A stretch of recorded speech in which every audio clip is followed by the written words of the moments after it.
Hey everybody, it's Charlie from Daily Motor. We're going to go out for a little drive here today and talk about my thoughts on Tesla canceling our Tesla, if you will, our model, the standard range Model Y.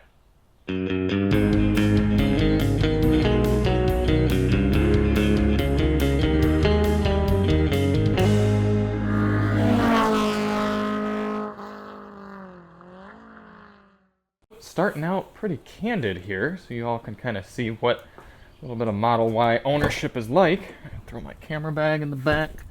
I'm actually going to run a few other errands today as well. So, we're going to take that tub of oil and hopefully this toilet bowl, toilet tank there. So, I'm going to pop open the app, hit front trunk, and open up our frunk. I wish they called it frunk in the app, that'd be cool.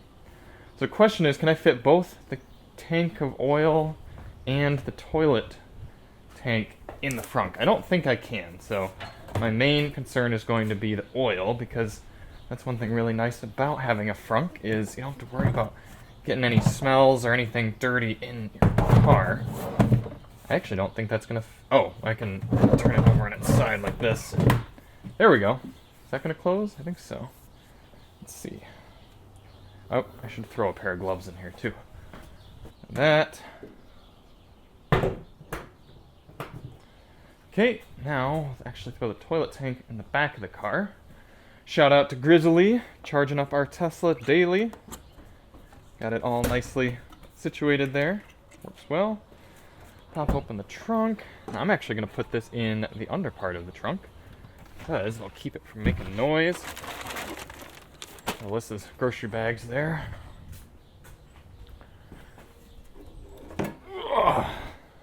Let's see if this fits. Yep, there we go. I can sit that right. Bada bing, bada boom. I'll put these.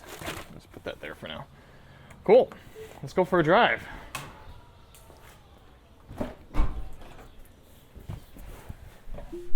One of the best things about Tesla is just getting in and going.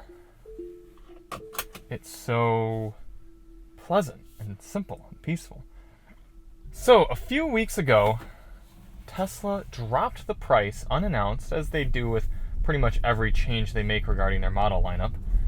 They dropped the price of the standard range Model Y rear-wheel drive like this, $2,000. So we initially paid about $43,000 after destination. They dropped that down to $41,000. And everyone shouted out to me and everything. Everyone was like, oh man, what do you think? You just bought this car, now it's $2,000 cheaper. Man, that must stink. And I was like, yeah, I mean, I guess, but it's still simpler than buying a standard vehicle like at a dealership style where, yeah, if you fought around somewhere or were eligible for a certain friends and family discount or something, you could have gotten an extra $500 here, or if you were willing to sit in the finance department longer and negotiate for a better deal, then maybe you would have gotten out with something. The only, I mean, don't get me wrong, there are some brands like Honda where it's kind of like the price you see is the price you pay, and I think everyone kind of prefers that. But I was like, hey, you can't get too beaten up over those sort of things.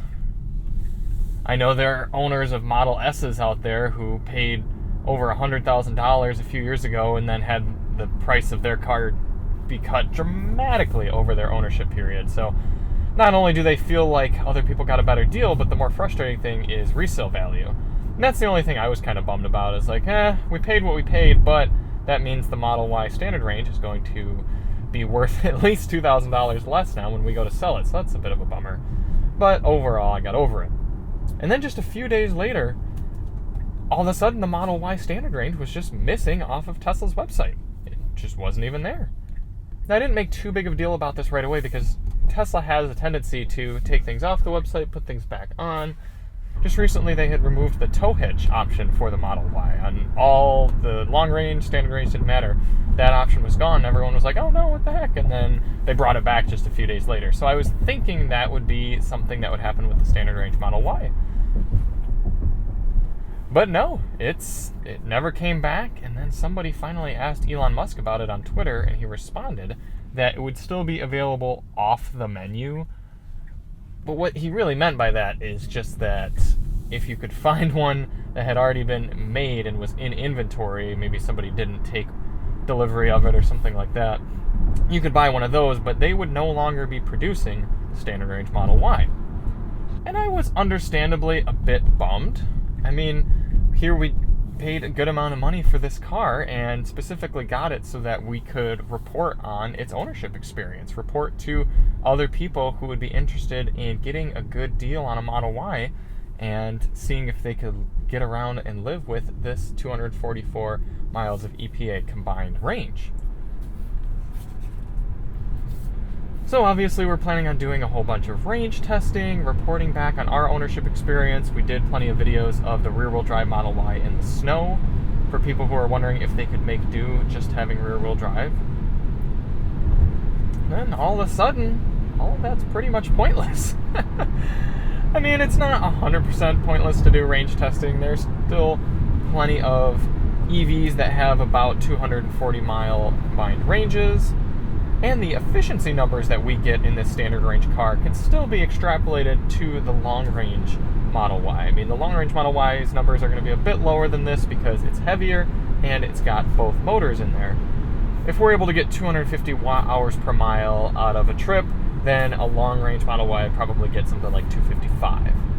So range testing isn't totally pointless now, but it's sure a lot less meaningful now that no one can buy this car. And it's also less interesting comparing it against other vehicles. Just the Mustang Mach-E that we had recently. It would have been nice to be able to say, well, the Model Y starts at only $42,000, $43,000 or whatever, so very competitive against the Mach-E. No longer the case. You can't get yourself into a Model Y for any less than $50,000 now. So outside of the disappointment of there just being less reason for us to have this car as a car YouTube channel, how do I feel about it from a general standpoint, from a general consumer standpoint? I do think it's a shame that they no longer offer the standard range Model Y. After having it for over 3,200 miles in nearly 2 months, this is an awesome second vehicle, or if you lived in the city, you could totally get away with this being your only vehicle.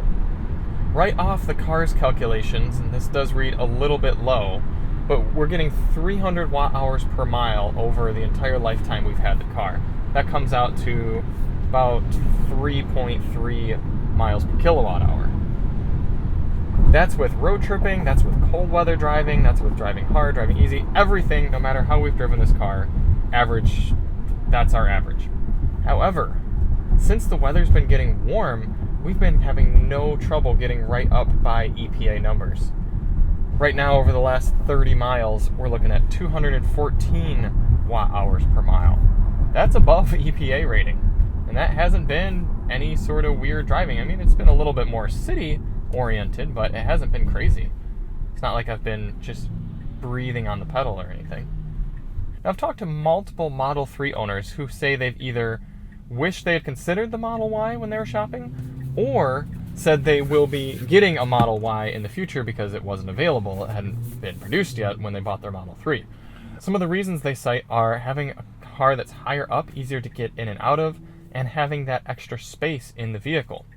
The difference between the Model 3's trunk and the Model Y's trunk, especially when you lay the seats down and get that 68 cubic foot well of storage, that's huge. You can put mountain bikes back there. You can put who knows?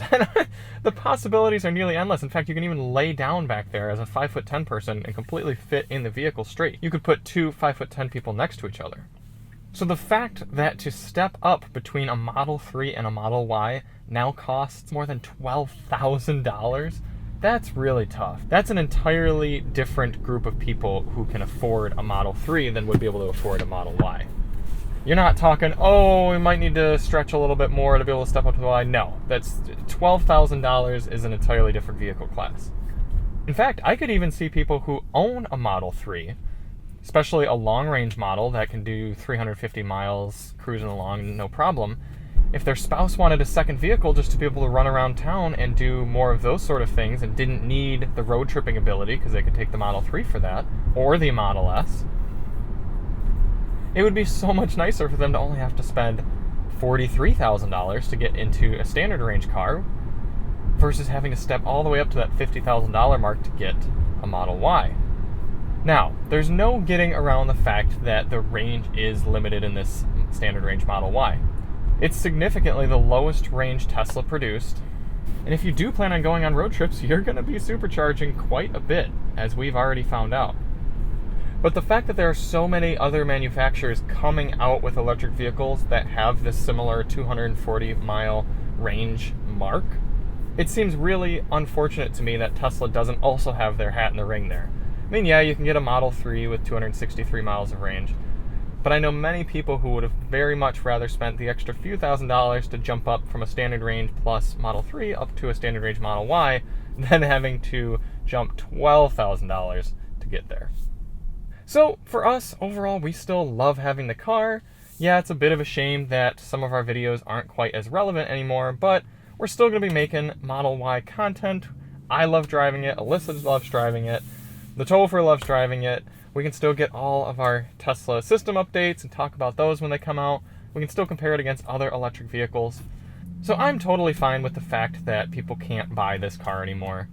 But I do feel for those people who had their eye on it and aren't able to buy one anymore, because I do think Tesla's abandoning a large group of buyers that would love to have a standard range Model Y. The only unknown I have at this point is how it's going to affect our resale value. Is our standard range Model Y going to be more valuable because it's so much cheaper than all the new Model Ys? Or is it going to be less valuable because nobody wants a car that was only produced for a month and a half? Either way, I love having a rear-wheel drive Model Y, especially knowing that it can beat the all-wheel drive extended range Mustang Mach-E, as we found out when we drag raced them earlier on this week. Check the link in the description for that video once it goes live. And it's always just a pleasure to drive. So thank you all so much for watching. If you want to see more on our Model Y, we've got a whole playlist. I'll put the link down in the description. And we'll see you on the next one. I'm Charlie from Daily Motor, and as always, drive on.